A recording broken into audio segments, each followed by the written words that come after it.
Mesdames et messieurs, bonsoir et bienvenue à cette émission d'Info 9. Le 28 avril dernier avait lieu le gala québécois en entrepreneuriat à la salle Desjardins de Lassar. Alors, pour nous faire un résumé d'un peu tout ce qui s'est passé lors de ce gala, je reçois du Centre local de développement Abitibi-Ouest, M. Stéphane Delisle. M. Delisle, bonsoir. Bonsoir, M. Bienvenue à cette émission, M. Delisle.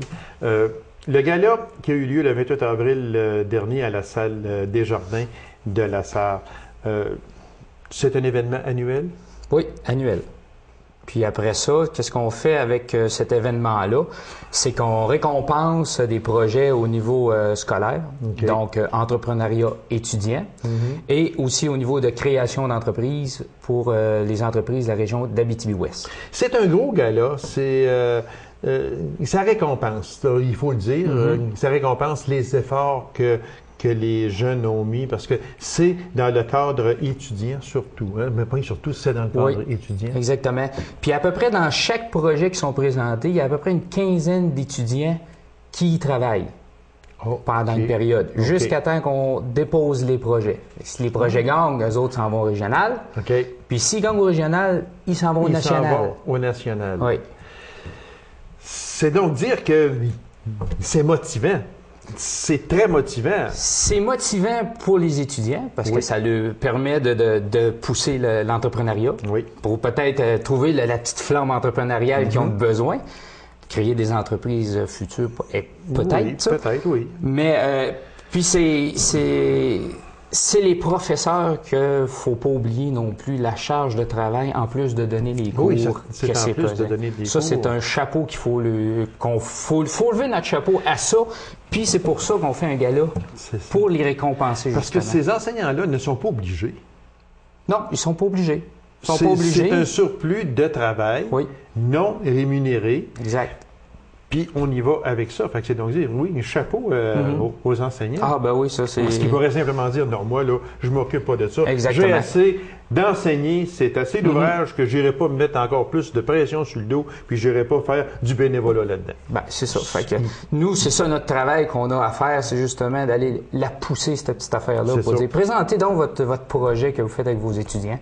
On va le présenter au concours, puis on va voir qu'est-ce que ça va donner avec ça. Il y a des bourses intéressantes qui sont accrochées. Oui, on va en parler justement tantôt.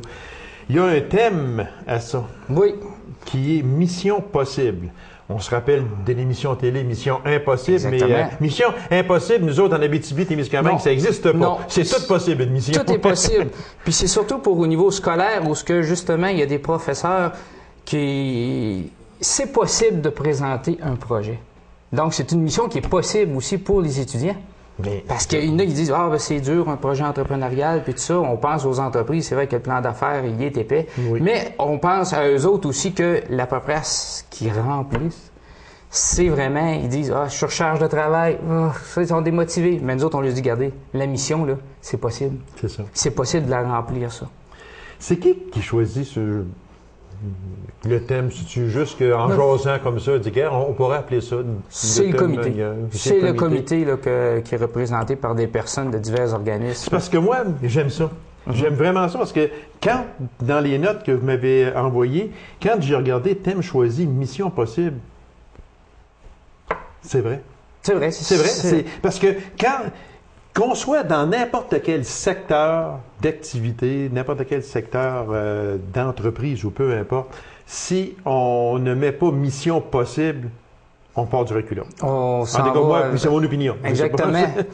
On s'en va avec des affaires que le monde va dire c'est dur. C'est dur de partir en entreprise. C'est ça. Regardez, là, nous autres, qu'est-ce qu'on a? C'est qu'on a divers organismes qui aident justement à l'entreprise, à partir des entreprises. Puis ça vient qu'à un moment donné, tu dis « Ah, ben c'était pas si pire que ça. » Parce qu'on parle juste un entrefilet, on parle de crise économique, on est dedans, on va partir une entreprise d'une crise économique, mais non, c'est tout à fait le contraire. Il faut absolument, il faut créer, il faut innover pour justement donner de l'emploi le plus possible. Puis c'est ça que moi, les entreprises qui sont sélectionnées pour le concours, c'est des entreprises récentes. Fait que c'est pas des entreprises qui ont 10 ans d'expérience parce qu'elles sont déjà parties en affaires. Puis il y a des réglementations au niveau du concours. Fait que c'est au niveau des au niveau justement du gala, Si je peux me permettre d'y aller d'une nouveauté qu'on a faite cette année, Oui, le comité, avec le choc cinétique, qui sont juste en arrière du Carrefour Jeunesse Emploi, ont fait que sont allés rencontrer chacun des projets en classe et ont filmé les étudiants et les professeurs. C'est vraiment nouveau, puis c'est bien en plus de ça. Parce que nous autres, au gala, quand on est là puis qu'on présente le projet, on lit. Oui. On présente ça au monde. Fait que le monde peut décrocher un peu. Sauf que là, c'est pas nous autres qui va le faire. On présente la catégorie et on présente ça à l'écran. C'est les étudiants. Ce sont les étudiants qui se présentent eux-mêmes. Ils présentent le projet. Fait que déjà là, on voit les petites flammes dans les yeux quand ils parlent de ça. C'est sûrement pas pareil et je n'ai rien contre vous, mais si vous allez présenter le projet de tel étudiant, ça n'aura pas le même impact que si l'étudiant lui-même vient présenter sur vidéocassette ou peu importe, vient présenter son projet lui-même. Exactement. Comme vous dites, la petite flamme, là, vous ne l'aurez pas, mais c'est sûr. Il va l'avoir lui-même. Puis en plus, qu'est-ce que ça fait, c'est que de se voir à l'écran aussi. Hey, on passe à l'écran devant, puis la salle est pleine. Oui, ils ont aimé ça, se voir à l'écran, puis dire « Oh, là, on a du monde là, qui nous voit. » C'est la même chose pour les entreprises. On est allé les filmer dans leurs entreprises, ils nous ont expliqué le projet. Fait que déjà là, pour eux autres, de se faire filmer dans leurs entreprises, puis de voir qui ont projeté les images là. C'est donc dire que c'est une belle nouveauté. Oui. C'est innovateur. Oui. Beaucoup. Puis ça prend beaucoup de temps. On sait c'est quoi le montage de tout ça, là. Fait que j'ai Véronique Massy du Carrefour Jeunesse Emploi qui est là-dedans, là. Puis elle donne un travail formidable de ce côté-là. Vous avez une belle équipe. Oui. Oui. Là, on va y aller, si vous me permettez, M. Delisle, avec, on avait 19 projets entrepreneuriat étudiant. Oui. Il y a eu 5 gagnants, mais 19 projets, c'est plus que l'an dernier, je pense. Oui, on a une augmentation au niveau des projets. Donc, ça veut dire qu'on a de l'ouvrage qu'on a bien fait pour aller chercher d'autres professeurs. Okay. L'année passée, on avait juste 16 projets entrepreneuriat étudiant. Okay. Donc, on dit 3, c'est pas gros, mais quand même, on a une augmentation. C'est mieux plus que moi. Oui, exactement. Oui. Puis même au niveau des créations d'entreprises, l'année passée, on avait seulement que 9 projets qu'on a présentés. Puis cette année, on a 9 par rapport à 5 l'année passée. Alors, c'est presque le double. Donc, on voit aussi qu'on a des entreprises qui poussent, là. Oui, exactement. Malgré le contexte qu'on a. C'est ça. Fait que c'est important, puis c'est valorisant pour nous autres, ça. Sûrement. Oui. Alors, si on y allait avec les projets entrepreneuriat, c'est sûr qu'on ne peut pas nommer les 19 projets, là. Non. Mais par contre, on peut nommer, par exemple, les 5 gagnants qui sont sortis de cette catégorie-là. Oui. On a au primaire, 3e cycle, les 5e et 6e années. OK. Ça a été, le titre du projet, c'est des sacs recyclables. C'est le professeur Suzanne Gosselin puis Nathalie Chabot qui ont fait ça. OK. Après ça, secondaire, premier cycle, la première et 2e année du secondaire, c'était les verres à notre service, présenté par Gino Normand et ses étudiants. Après ça, secondaire, 2e cycle, 3e, 4e, 5e année du secondaire, il était une fois Nord-Gym, présenté par Isabelle Charrois et ses élèves aussi. OK. Suite à ça, on a secondaire adaptation scolaire. Un petit air d'autrefois présenté par Joséanne Grenier et Hélène Laliberté. C'est très, très, très bon projet pour des personnes qui ont un petit peu de difficultés, puis eux, ils ont un bon projet. Formation professionnelle, éducation des adultes, ça a été les Mardis PITA, présenté par Mme Kim Lapointe, Centre de formation Le Retour. Fait que au niveau scolaire, on voit que toutes nos écoles sont sollicitées. Et c'est diversifié aussi beaucoup. Ah ben oui, oui. C'est donc dire que ce sont les 5 gagnants ou gagnantes dans le projet entrepreneuriat. Ces personnes-là, quand elles sont nommées, c'est sûr que elles sont fières. Ah oui, ça c'est... Ils arrivent sur scène, on leur remet le prix, là, puis c'est plus qu'un sourire qu'ils ont. Okay. C'est ça qui est le fun. Ils vont là, puis on a gagné. Donc, ces personnes-là on passe à la prochaine étape. Là. Qui choisit? Qui est le membre du... Non, je pense que vous pouvez pas le dire, mais c'est quand même... Il s'est composé de combien de personnes? Au niveau scolaire, cette année, j'avais 4 jurys au niveau scolaire. Okay. C'est souvent des retraités.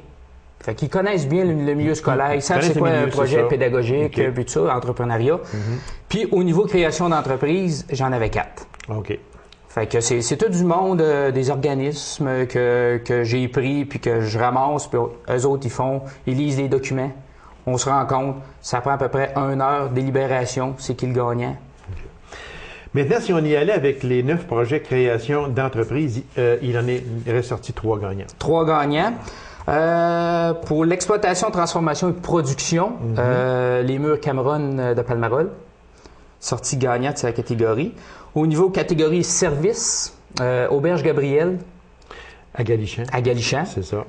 Et en économie sociale, la maison d'art Janine Durocher. OK. Ça, c'est les 3 gagnants côté entreprise. Il y avait des bourses aussi, M.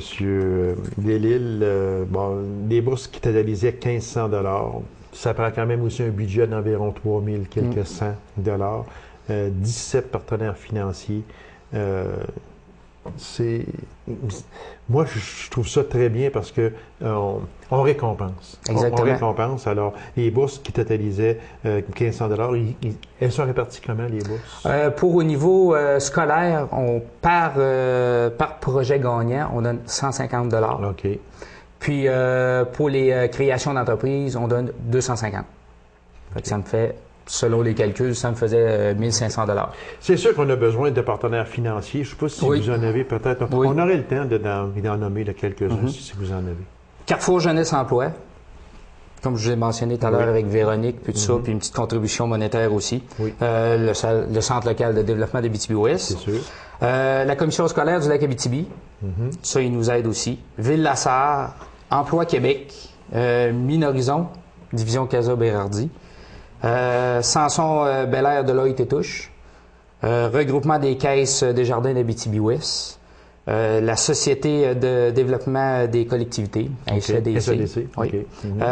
Notre cher député François Gendron, lui, toutes les années, il est présent. Il s'est fait un devoir. Oui. Okay. La Chambre de commerce d'Abitibi-Ouest, Fromagerie La Vache à Mayotte, Nicolotto, Métal Marquis, Canadian Tower, puis La Petite Fleur. Vous avez de gros partenaires financiers. Oui. Puis, félicitations à ces ça, on les... comment dire, on lui donne aussi de la visibilité. Oui, exactement. Lors du gala, on a une présentation qu'on continue, comme un PowerPoint qu'on continue. Fait que là, tout le monde les voit. Puis sans ces partenaires-là, on ne pourrait pas faire un tel gala. On aurait de la misère, en tout cas. C'est ça. On aurait de la misère. Et en terminant à peine 1 minute, peut-être on pourrait parler du régional. Oui. On a 3 projets d'Abitibi-Ouest qui ont gagné au régional. OK. Dans la création d'entreprise, on a Auberge Gabriel qui a gagné. OK. Puis les murs Cameron. Eux autres, le dossier vont être acheminés au national maintenant. Au national? Oui. OK. En entrepreneuriat étudiant, on a un qui a gagné aussi, qui va s'en aller au régional, au national. C'est Adaptation scolaire, un petit air d'autrefois, présenté par Hélène La Liberté, puis sa comparse. OK. Fait que c'est quand même très bien. Oui, donc, très bien. On en sort de la région et on s'en va au national. Exactement. Alors, M. Delisle, merci infiniment. Puis, c'était encore une fois un très beau gala, de beaux prix. Et puis, les jeunes ont participé, les enseignants également. Oui. C'est très important. Alors, je vous remercie infiniment de votre présence à cette émission. C'est moi qui vous remercie. Bon été aussi, monsieur. Bon été aussi. Et je vous remercie beaucoup. Alors, mesdames et messieurs, courte pause et on vous revient immédiatement après. Restez avec nous.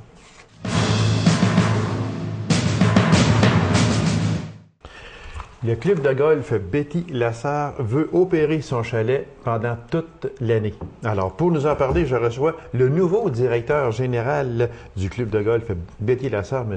Richard Lacombe.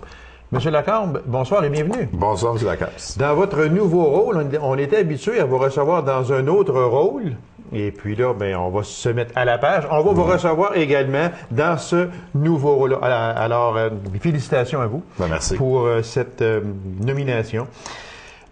Si on faisait juste un tour d'horizon rapide, ça consiste en quoi à être DG d'un club de golf? On parle du club de golf Betty Lassard.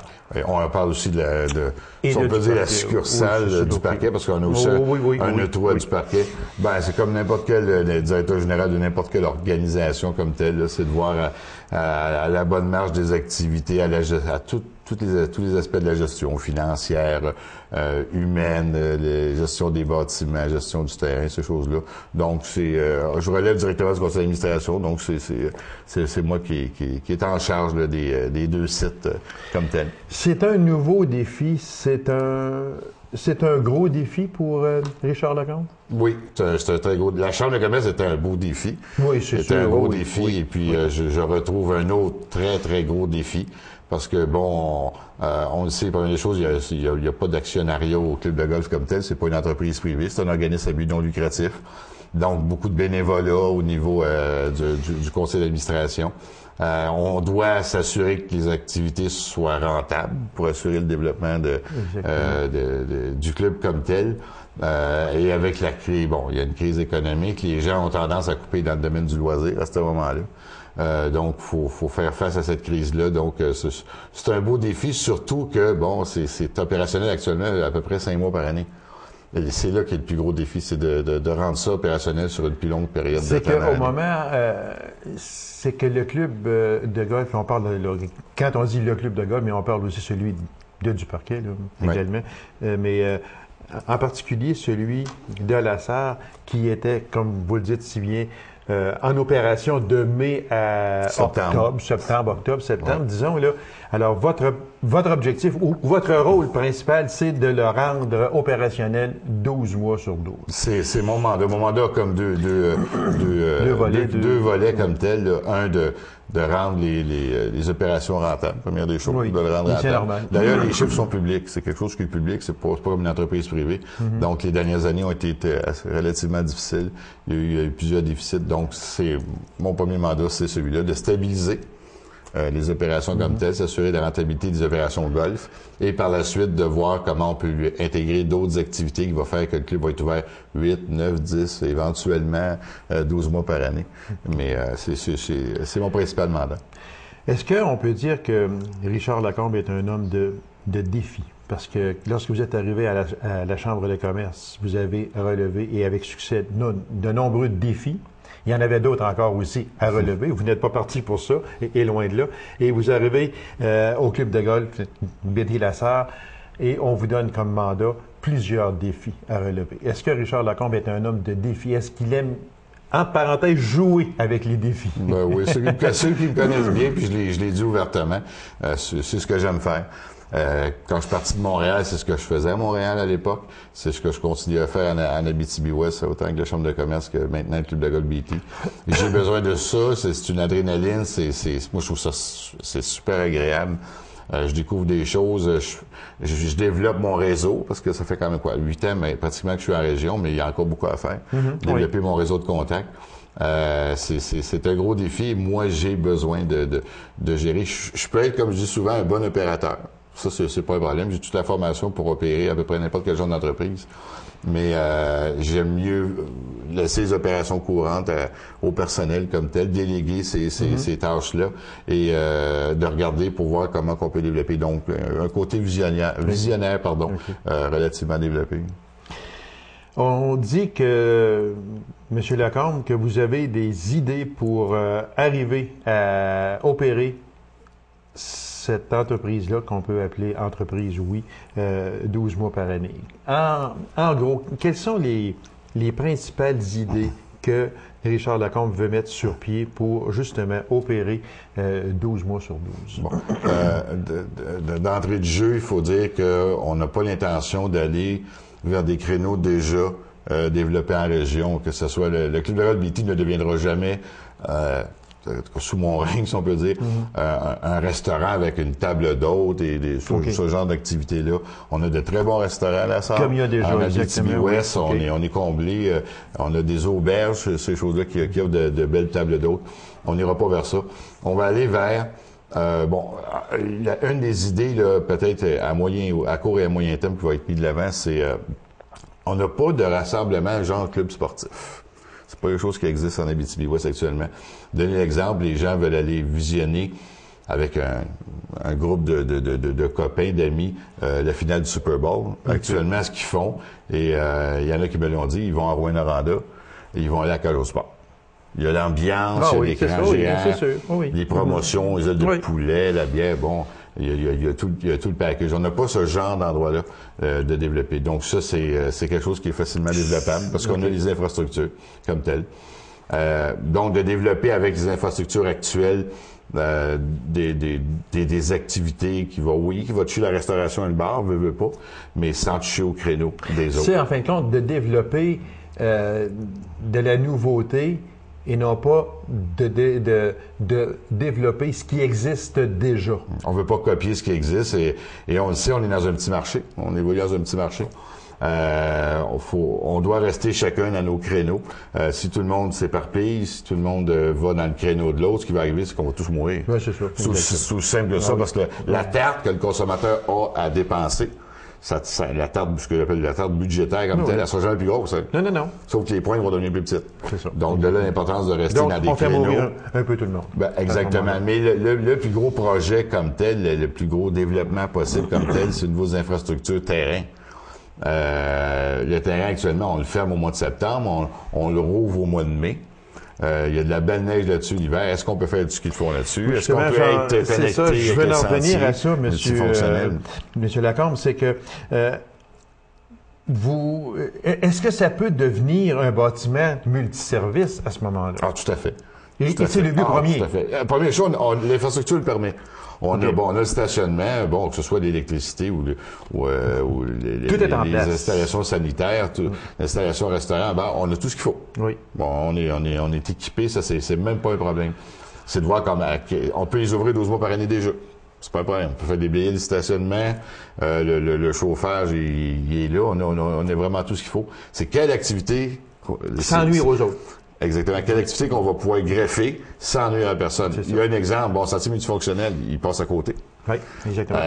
Actuellement, les gens qui font du ski de fond, veulent prendre un chocolat chaud, veulent se reposer. Est-ce qu'on peut faire une espèce de regroupement, et je donne quelques exemples, là, avec, mettons, Arfans des Neiges, Association Quad, Association ski de fond, glissade, planche à neige. Ça, ce sont des organisations d'hiver. Alors, si on veut l'ouvrir 12 mois par année, on peut demander à ces personnes responsables-là de faire un regroupement, puis venez-vous-en chez nous, puis on va opérer. Ce sont eux les spécialistes au niveau ski de fond, au niveau quad, ou à ce niveau-là. Donc, c'est pas encore là, c'est toujours pas de prendre la place des autres, d'aller dans un créneau qui est déjà occupé par d'autres.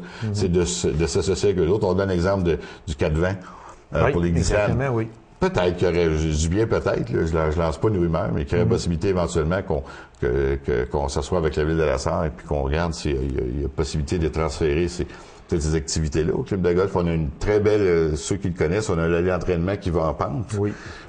Qui est assez longue d'ailleurs, qu'on pourrait installer. Comme à Saint-Jean-de-Mata, le club de golf de Saint-Jean-de-Mata, l'hiver est converti en glissade. C'est la même activité, c'est le même groupe, c'est la même organisation, c'est les mêmes infrastructures qui sont utilisées. Donc, il y aurait ce genre de possibilités-là, mais toujours dans le respect des créneaux déjà occupés par d'autres. Exactement. En faisant très attention de ne pas, justement, aller jouer dans les plates-bandes d'autres organisations, parce que on peut aussi, il y a une salle de réunion qui peut se convertir à 225 personnes, aller à 200 ou... est-ce que c'est envisageable? Celle qu'on a actuellement, c'est plus une salle d'environ 125. 125, environ. Pour la convertir, il faudrait faire des investissements majeurs, il faudrait... on peut toujours bien avoir, parce que dans l'ensemble de l'Abitibi-Ouest, 125 personnes, il n'y a pas beaucoup de salles qui peuvent recevoir ça. Non, il n'y a pas beaucoup. Il y a très peu qui peuvent recevoir ça. Ça dépend encore là si les gens soupent ou les gens... Oui, exactement. Les gens sont assis puis ils écoutent une conférence, là. Mais on n'est pas choyé. On n'a pas énormément. Il y a une Villa Mon-Repos qui a la salle Richelieu au deuxième étage, qui est quand même relativement imposante, mais quand elle est prise, on peut pas aller vers une autre, on n'a pas d'autre alternative. Donc, d'en avoir une deuxième. Donc, c'est toujours de faire attention de ne pas aller jouer dans le créneau de ce qui existe déjà. Oui, surtout que ces gens-là, c'est que les restaurateurs, on a une entente avec le Villa Mon-Repos, exemple, pour offrir un forfait aux golfeurs. Oui. Donc, on peut pas avoir une entente avec quelqu'un et être son compétiteur en même temps. Donc, puis ces gens-là, bien souvent, vont investir dans le club de golf pour avoir de la visibilité, Oui. ces restaurateurs-là. Donc, il faut s'entendre ensemble. Il faut éviter de travailler en silo. Si on veut développer l'Abitibi-Ouest, l'offre touristique en Abitibi-Ouest, il faut cesser de travailler en silo. Il faut travailler tous ensemble parce qu'il faut offrir une offre globale. Le voyageur ne partira pas de Montréal pour venir jouer au club de golf, il va repartir après. Non.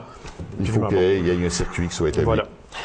On parle de combien d'employés là, dans la période intense? Dans la période saisonnière, la grosse période d'été, là, de mai jusqu'au début septembre, on va être cette année environ 36 à 37 personnes. Les deux clubs ensemble. Ce qui en fait en Abitibi-Ouest un employeur important. Parce que bon, il n'y a pas beaucoup d'entreprises à 36-37 employés. Puis c'est pour combien de membres? Habituellement, le club de golf a combien de membres? Betty-Lassard. Ben, au moment où on se parle, les derniers chiffres, parce qu'on est en période de recrutement et de renouvellement comme tel, on avait près de 300 membres à Lassard au 31 décembre, là, lorsqu'on a fermé les livres, et environ 80 à du Parquet. Donc environ 375 membres à peu près environ. C'est en déclin. Bon, il y a plusieurs raisons qui expliquent ça. Bon, il y a une certaine exode, le vieillissement de la population.